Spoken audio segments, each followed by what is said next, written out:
Shakur Stevenson explained exactly why he wasn't going to be fighting Gervonta Davis next, and he did it in an interview on this channel. And that also lets us know what happened in another big fight. Because when Shakur Stevenson said that he was not going to allow Gervonta to do something to him, what he said he wouldn't allow him to do is very similar to what many people believe Terrence Crawford did to Errol Spence. So is Shakur Stevenson actually very smart for taking a fight that many people believe is one of the worst that he could have taken? Let's talk about that in this video.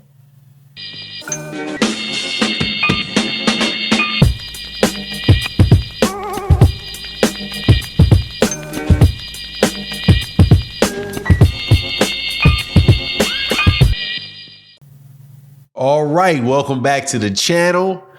It's your boy Fanon, and in this video, we're going to be in the 135-pound division. Where not too long ago, I had a conversation with the WBC world champion, Shakur Stevenson.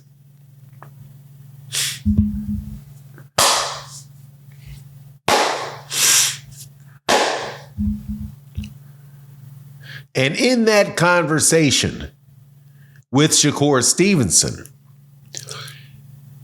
Kenny Ellis said something to Shakur and asked him a question about when he would be available to fight.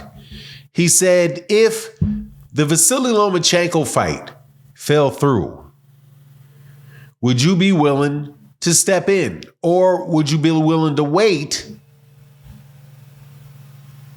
until after we fight Lomachenko to fight, and we can fight you right thereafter? Would you be willing to wait on that fight? And Shakur said, waved his finger when he did it, I see what you're trying to do. I see what you're trying to do. Nah, you're not going to wait me out. You're not going to keep me inactive. No matter what, I'm going to fight. I'm going to be active no matter what. You're not going to get me trapped with that one. If you don't recall the conversation, trust you me, when I was talking to him, my eyes went up like, And why was that? Because Shakur Stevenson is well known to have a great relationship with Terrence Crawford.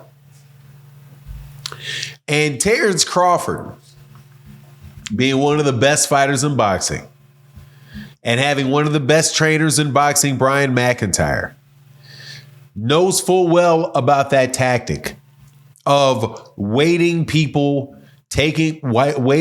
out, waiting for the right time to have a fight.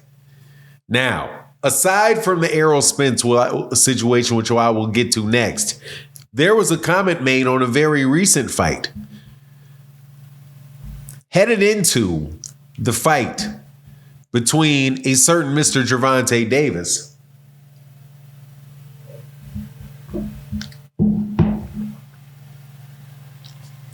and a certain Frank Martin, Bomac, Brian McIntyre, Terrence Crawford's trainer, was asked, what do you think about the fight? Do you give Frank Martin a decent chance of winning? In answering that question, Brian McIntyre said that his advice to Frank Martin would be to wait, get some more experience, see some fighters that fight like Tank, give it some time, and then you may be ready to do something. Advice like that obviously implying that Frank Martin would be better off waiting out Gervonta Davis instead of fighting him. That was straight advice from Terrence Crawford's camp, Brian McIntyre, to a Gervonta Davis opponent, Frank Martin, who wound up getting knocked out. So, boom. You have Shakur Stevenson, obviously very familiar with that. Now, to be fair, Shakur Stevenson would not have had to learn that from Terrence Crawford or Brian McIntyre, because that is a familiar tactic in boxing. Good examples of that are Sugar Ray Leonard versus Marvelous Marvin Hagler in the 1980s, where Sugar Ray Leonard famously announced a press conference. Marvelous Marvin Hagler goes to the press conference assuming that they are going to be announcing a fight. And like the true jerk Sugar Ray Leonard can be, he announces that he's retiring in a very, very, very cruel speech in which it sounded like he was going to announce it. He was going to say, let's go. And then he said, oh, no, I'm retiring. And then for quite a while stayed retired and did not come back for Marvelous Marvin Hagler until, I'm sure, coincidentally, Marvelous Marvin Hagler looked bad in a fight. I do think it might have been against John the Beast Mugabe. Please, boxing historians, correct me if I'm wrong, but I think that it was John the Beast Mugabe that Marvelous Marvin Hagler fought. Didn't look Marvelous Marvin Hagler-ish. And then after that, boom, out comes Ray Leonard. But also, most recent example of this is Terrence Crawford and Errol Spence Jr. when he pulled that little move where he pulled out of a contract negotiation and took a fight without saying anything to anybody, knowing full well by his own admission, knowing full well that Errol Spence wouldn't be able to fight anybody. And then he would come back and be able to get the fight. So Errol, who he had known had already been out of the ring for a year, he says, let me get one, not give you opportunity for you to get one, then I'll come back around. Nice little move there. So Shakur Stevenson, being an intelligent person, having seen things like this, says, hey, hold on, Gervonta, don't try to pull no fast one on me. Don't say, hey, let me fight in November. What month was it that Terrence Crawford fought David Avanesyan again? I don't know, October or November of 2022. And then came back and fought Errol in June. So Errol sat there all the way from April of 2022 all the way till June of 2023.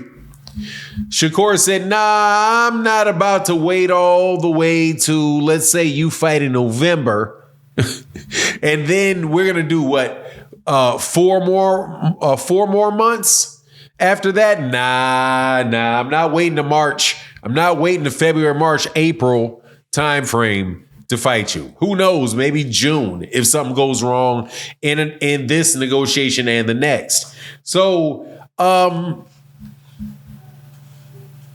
I don't think Shakur Stevenson is just pulled that out of his backside. Anyway, I can't wait to see this fight with Joe Cordina so that we can just get to it. You know what I mean? I don't know whether or not Gervonta was really trying to wait him out, but it does make me think, yeah, he knows Terrence Crawford stalled Errol out, soften him up, and make it dang near as bad as he possibly could be, keeping him at the weight all that time, near that weight all that time. Anyway, that's just me hating. You let me know what you think in the comment section. And with that, I'm out. Deuces.